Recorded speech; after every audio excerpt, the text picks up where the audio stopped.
પણ આની અંદર આવા કરોડો બ્રહ્માંડની અંદર સૂર્ય રમતા ફરે છે ગગનની માઇલ પર, જેને આધાર જ નથી, એમને સ્થિર આટા મારી રાખે છે. આવું વૈજ્ઞાનિક કહે છે. આવા અનુકૂળ રતનો પડ્યા છે. પણ માં જે દઈએ કે ને એવું કોઈ નથી. ધરતીને માં કહેવાય છે. ધરતી કેટલું બધું દીધું છે. કઈ આંબો વાવી અને કેરી કદાચ હોય તો ઝાડવા નથી ખાઈ જતા. આ ધાન છે એ ધરતી ઉગાડે છે, તો ધરતી પોતે કે બાજરો, ઘઉં ને જાર ને અડદ ને મગ ને મઠ ને નથી ખાઈ જતી. મારા તમારા હાટું આપે છે.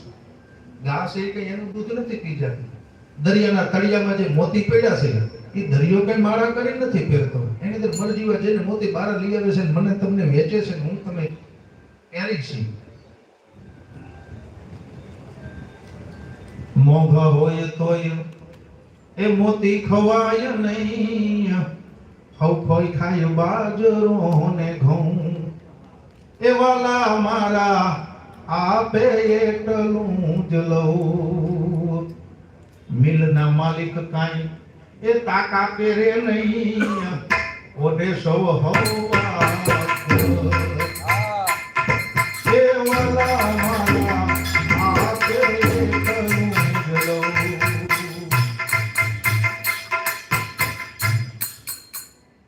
મિલનો માલિક હોય એ કઈ ટાકા નો પહેરે ને કાપડની મિલ હોય તો હવા ગઈ લુગડું જ માણસ પહેરે. અને માણસ પાસે ગમે એટલા હોના, જવેરાત, ચાંદી, સોનું, મોતી જે કઈ હોય, પણ માણસને ખાવા માટે તો બાજરો ઘઉં જ જોઈએ. મોંઘા હોય તો મોતી ખવાય નહીં, હવે કોઈ ખાય બાજરો ને ઘઉં. પ્રભુ તું આપે એટલું જ લઉં. હું તમે ગમે એટલા ફાંફા મારી કઈ ધન ભેગું ન થાય.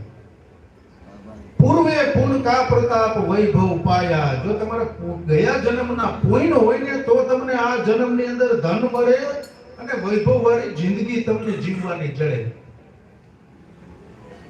બાકી તો ખંભે કોથરો દે મોકરો એ તો હું તમે રોજ હવારે કરી જ છીએ. આપણા બાલ બચ્ચાને પાલવાની જવાબદારી ખંભે પડી છે, એટલે એને લઈ આ હાથીડાનો વજન લઈને તાણવા હાટું તો એ તો હું તમે જવાના જ છે.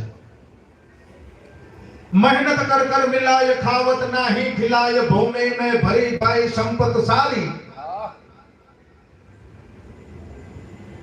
ખાટી પણ ખાધી નહીં અને દાટી માટી માય, પછી ફરવું ફળિયા માય ભોરી બનીને ભભૂતિ. માયાને તમે ભેગી કરી અને ધરતીમાં મૂકી રાખો ને પછી તમે તો મરી જવાના. માયા અહીંયા હોય એની માટે હેરું આટા મારન કા બીજા જન્મમાં તમને હરપનો અવતાર મળે.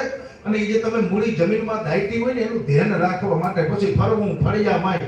જે ફળિયામાં તું મૂડી ભેગી કરતો હતો, જે ફળિયામાં તારા નામના ડંકા વાગતા હતા, એ મૂડી જમીનની અંદર હંગરીને એક પાછા બીજા અવતારની અંદર એ મૂડીનું ધ્યાન રાખવા હાટું તમારે પછી અહીંયા કને ભોરીનું ફરવું ફળિયા માય, પછી ભોરીનું બનીને ભભૂતિયા. પછી અહીંયા તમારે હરપનો અવતાર લેવો.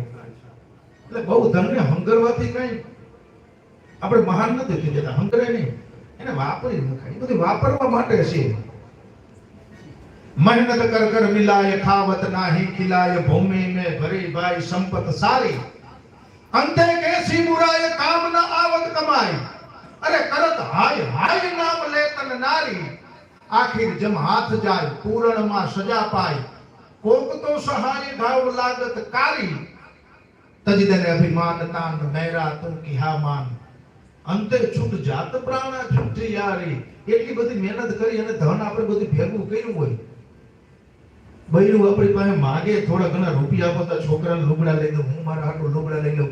માટે આ પરબ આવે છે, હાય તો મેઠમ દિવાળી આવે, ખીર આવે, કઈ સારું ઘરમાં ખાવાનું કરી આપે નહીં, કઈ આઠા નહીં. અને સંપત સારી, ભૂમિને ભરી પાય સંપત સારી. પછી કરત હાય હાય નામ લેતન નારી.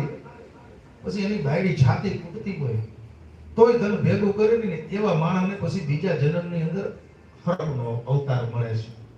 અને મૂડીનું ધ્યાન રાખી પાછો માથે બેઠો હોય છે. તો ખબર નથી દેતા કે ઓની નીચે હોના મોરના ચરું છે પણ માથે એરું બેઠો છે. આ માર ઘેરે જ છે કે બારે ઘરે એકનો વાત નથી આવો. ભગવતી ત્યાં ભૂંડી કરી અને મારી ઘેરે જાવું બોલે છે ને એવું. લાક્ષા ગ્રહમાંથી જ્યારે પાંડવો બચીને બહાર નીકળીને જ્યારે જંગલની વાટે જતા રહ્યા ને પછી એ જંગલની અંદર બહુ ફેર્યા એટલે બધે થાકીને એક જગ્યાએ બેઠા ઝાડ નીચે.